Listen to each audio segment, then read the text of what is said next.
পবিত্র কোরআন থেকে তেলাওয়াত করছেন বিশ্ববিদ্যালয়ের শাখা ছাত্রদলের আহ্বায়ক।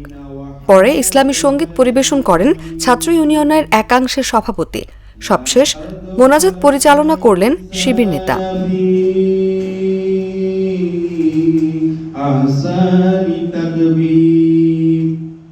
এমনই ব্যতিক্রমী ঘটনার সাক্ষী হলেন রাজশাহী বিশ্ববিদ্যালয়ের শিক্ষার্থীরা।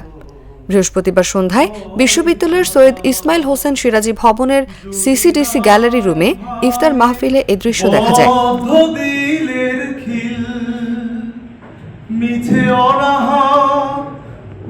ইফতার মাহফিলে উপস্থিত ছিলেন বিশ্ববিদ্যালয়ের শাখা ছাত্রদল, ছাত্র শিবির, ক্রিয়াশীল ছাত্র সংগঠন সহ রাজনৈতিক, সামাজিক ও সাংস্কৃতিক সংগঠনের নেতাকর্মীরা।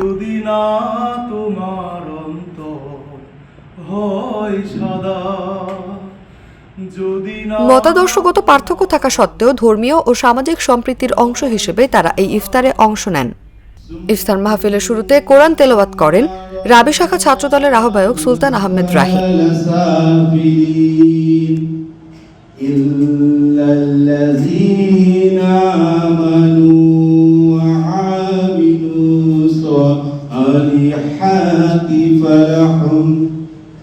فلهم أجر غير ممنون